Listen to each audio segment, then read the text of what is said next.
मैं कैम्ब्रिज गई थी 2018 में, नवंबर 18। सर, सबसे पहले मैं ये शेयर करना चाहूँगी कि जब नाम आया so it was so overwhelming and till date I feel accountable for it.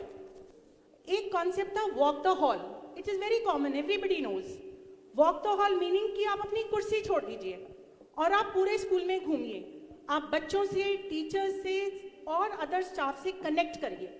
Because जब आप उनके पास तक पहुंचते हैं तो आपको माइक्रो व्यू मिलता है, आप उनकी असलियत, क्या प्रॉब्लम्स हैं, उनसे कनेक्ट एस्टैब्लिश कर पाते हैं।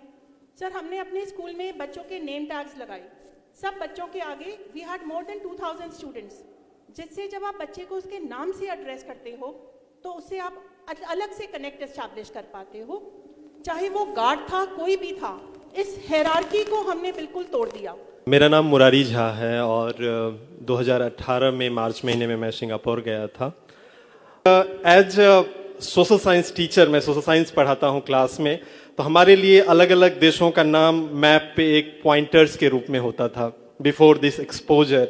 और जब ये ग्लोबल एक्सपोजर हमें मिला तो हम बच्चों को क्लास में बताते थे कि देखो तुम्हारे इसमें चिले का बात है, मेरा फ्रेंड वहाँ पे है। हम बच्चों को कनेक्ट करते थे। हमने कई ऐसे प्रोजेक्ट किए जिसमें अजरबैजान के क्लास में बैठे बच्चों के साथ, साउथ अफ्रीका में क्लास में बैठे बच्चों के साथ, चिले के क्लास में बैठे हुए बच्चों के साथ, हम अपने और कुछ टीचर साथियों के साथ मिलकर के बच्चों को इस तरीके के कोलैबोरेशन में देते हैं। तो सर, जब भारत ऑलमोस्ट तैयार है ग्लोबल लीडरशिप के लिए, G20 का प्रेसिडेंसी भी हमें मिला है, तो हम अपने बच्चों को ग्लोबल आउटलुक तब तक नहीं दे सकते हैं जब तक हमारा टीचर्स ग्लोबल एक्सपोजर नहीं पाएगा। तो I think we are implementing it in our schools. School Cambridge जाने का मौका मिला 2018 में, और मुझे सबसे अच्छी बात ये लगी कि it is a very child centric. हमारे यहाँ पर ये होता है कि हम वाइल्ड कार्ड इशू कर देते हैं अगर बच्चा स्कूल नहीं आ रहा, लेकिन वहाँ पर अगर बच्चा इररेगुलर है तो टीचर घर जाके पता लगाएगा कि ऐसा क्या है कि बच्चा इररेगुलर है। So it's very child centric कि बच्चा अगर किसी भी वजह से अगर स्कूल नहीं आ पा रहा है तो it's the responsibility of the teacher itself कि let's go and visit my child's home कि उसको क्या प्रॉब्लम है। So it's very child centric and ambience तो स्कूल्स के बहुत अच्छे हैं। तो ये परिवर्तन हमारे स्कूलों में आया कि हम अपने स्कूल्स को बहुत वाइब्रेंस करते हैं कि जैसे स्कूल में कदम पड़ता है हमारा तो the every corner of the school is speaking volumes. तो थैंक यू सो मच। जो फिनलैंड मुझे जाने का मौका मिला और फिनलैंड का एक्सपीरियंस अभी तक हमारे मेमोरीज में है। और basically there are two things which I liked most: the student autonomy and the ownership. The two things are very important there. और वो क्लास में हमने खुद ट्राई की और अपनी ट्रेनिंग में भी SCRT के लेवल पे हम उसको लेकर आ रहे हैं। See the quality of training in the SCRT now, जो उसका इम्पैक्ट नज़र आ रहा है ट्रेनिंग का। और जो ओनरशिप है उसको हमने अपने डाइट्स में भी इम्प्लीमेंट किया। हमने स्टूडेंट्स में स्किल्स को इम्प्रूव करने के लिए डिफरेंट क्लब्स भी बनाए और उन क्लब्स के माध्यम से वो क्लब्स इतने बेनिफिशियल रहे स्टूडेंट्स के लिए, उसमें स्किल डेवलपमेंट भी हुआ और उनके माइंडसेट पे भी काम हुआ।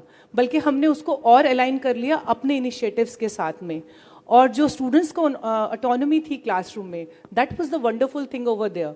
उसमें हमने पर्टिकुलरली क्लासेस में स्टूडेंट्स को ऑटोनॉमी दी कि किस तरह से वो लर्न करना चाहते हैं, क्या वो खुद से पढ़कर हमसे चर्चा करना चाहते हैं। वो जो फ्रीडम था क्लास में, जो उस लेवल पे मिलना चाहिए, जो प्रोफेशनल प्रिपरेशन में मिलता है, वो एक बहुत ही अच्छा एक्सपीरियंस था हमारे लिए। और उसको साथ अभी तक हम कंटिन्यू कर रहे हैं और उसके वंडरफुल रिजल्ट्स हमें अपने फ्यूचर टीचर्स में से नज़र आ रहे हैं।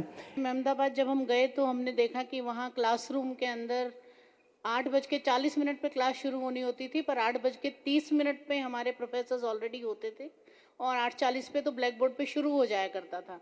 तो इतना हाई लेवल ऑफ पंक्चुअलिटी हमने वहाँ से लिया।